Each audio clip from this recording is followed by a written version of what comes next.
Self-help. With illustrations of conduct and perseverance. Chapter 1. Self-help. National and individual. The worth of a state, in the long run, is the worth of the individuals composing it. J. S. Mill. We put too much faith in systems, and look too little to men. B. Disraeli. Heaven helps those who help themselves is a well-tried maxim, embodying in a small compass the results of vast human experience. The spirit of self-help is the root of all genuine growth in the individual. And, exhibited in the lives of many, it constitutes the true source of national vigor and strength. Help from without is often enfeebling in its effects, but help from within invariably invigorates. Whatever is done for men or classes, to a certain extent takes away the stimulus and necessity of doing for themselves. And where men are subjected to over-guidance and over-government, the inevitable tendency is to render them comparatively helpless. Even the best institutions can give a man no active help. Perhaps the most they can do is, to leave him free to develop himself and improve his individual condition. But in all times men have been prone to believe that their happiness and well-being were to be secured by means of institutions rather than by their own conduct. Hence the value of legislation as an agent in human advancement has usually been much overestimated. To constitute the millionth part of a legislature, by voting for one or two men once in 3 or 5 years, however conscientiously this duty may be performed, can exercise but little active influence upon any man's life and character. Moreover, it is every day becoming more clearly understood that the function of government is negative and restrictive, rather than positive and active. Being resolvable principally into protection of life, liberty, and property. Laws, wisely administered, will secure men in the enjoyment of the fruits of their labor, whether of mind or body, at a comparatively small personal sacrifice. But no laws, however stringent, can make the idle industrious, the thriftless provident, or the drunken sober. Such reforms can only be effected by means of individual action, economy, and self-denial. By better habits, rather than by greater rights. The government of a nation itself is usually found to be but the reflex of the individuals composing it. The government that is ahead of the people will inevitably be dragged down to their level, as the government that is behind them will in the long run be dragged up. In the order of nature, the collective character of a nation will as surely find its befitting results in its law and government, as water finds its own level. The noble people will be nobly ruled, and the ignorant and corrupt ignobly. Indeed, all experience serves to prove that the worth and strength of a state depend far less upon the form of its institutions than upon the character of its men. For the nation is only an aggregate of individual conditions, and civilization itself is but a question of the personal improvement of the men, women, and children of whom society is composed.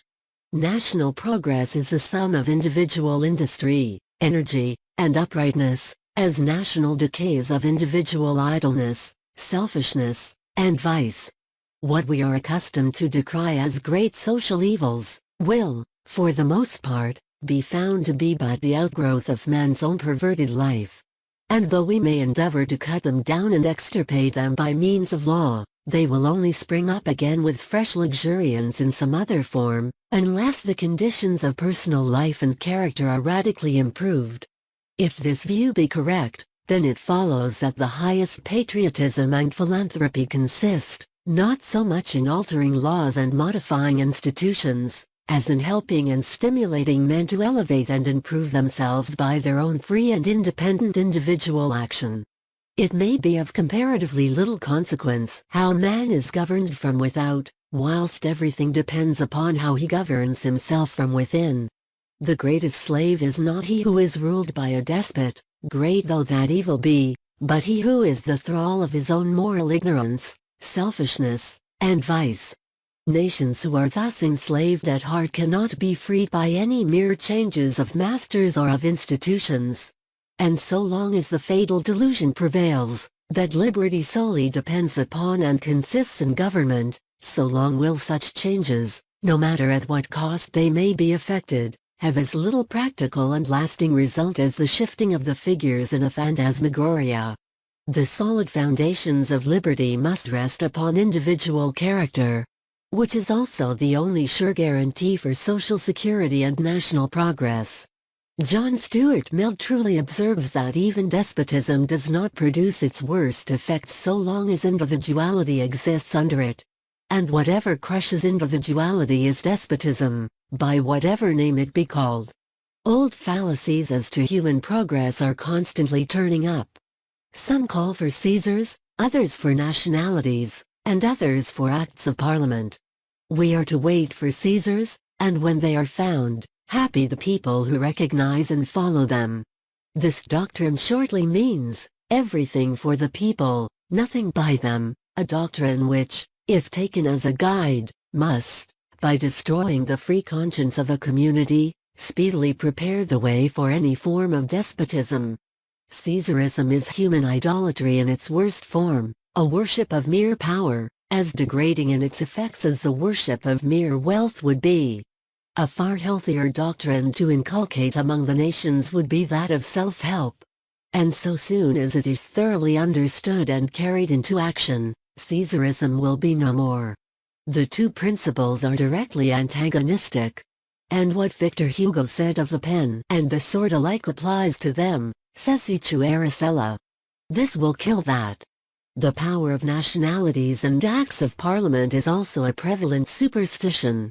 What William Dargan, one of Ireland's truest patriots, said at the closing of the first Dublin Industrial Exhibition, may well be quoted now. To tell the truth, he said, I never heard the word independence mentioned that my own country and my own fellow townsmen did not occur to my mind. I have heard a great deal about the independence that we were to get from this, that, and the other place, and of the great expectations we were to have from persons from other countries coming amongst us. Whilst I value as much as any man the great advantages that must result to us from that intercourse, I have always been deeply impressed with the feeling that our industrial independence is dependent upon ourselves. I believe that with simple industry and careful exactness in the utilization of our energies, we never had a fairer chance nor a brighter prospect than the present. We have made a step, but perseverance is the great agent of success. And if we but go on zealously, I believe in my conscience that in a short period we shall arrive at a position of equal comfort, of equal happiness, and of equal independence, with that of any other people. All nations have been made what they are by the thinking and the working of many generations of men. Patient and persevering laborers in all ranks and conditions of life, cultivators of the soil and explorers of the mine, inventors and discoverers, manufacturers, mechanics and artisans, poets, philosophers, and politicians, all have contributed towards the grand result, one generation building upon another's labors, and carrying them forward to still higher stages. This constant succession of noble workers, the artisans of civilization, has served to create order out of chaos in industry, science, and art. And the living race has thus, in the course of nature, become the inheritor of the rich estate provided by the skill and industry of our forefathers, which is placed in our hands to cultivate, and to hand down, not only unimpaired but improved, to our successors. The spirit of self-help, as exhibited in the energetic action of individuals, has in all times been a marked feature in the English character, and furnishes the true measure of our power as a nation. Rising above the heads of the mass, there were always to be found a series of individuals distinguished beyond others, who commanded the public homage. But our progress has also been owing to multitudes of smaller and less known men. Though only the generals' names may be remembered in the history of any great campaign, it has been in a great measure through the individual valor and heroism of the privates that victories have been won. And life, too, is a soldier's battle, men in the ranks having in all times been amongst the greatest of workers. Many are the lives of men unwritten, which have nevertheless as powerfully influenced civilization and progress as the more fortunate great whose names are recorded in biography. Even the humblest person, who sets before his fellows an example of industry, sobriety, and upright honesty of purpose in life, has a present as well as a future influence upon the well-being of his country. For his life and character pass unconsciously into the lives of others, and propagate good example for all time to come.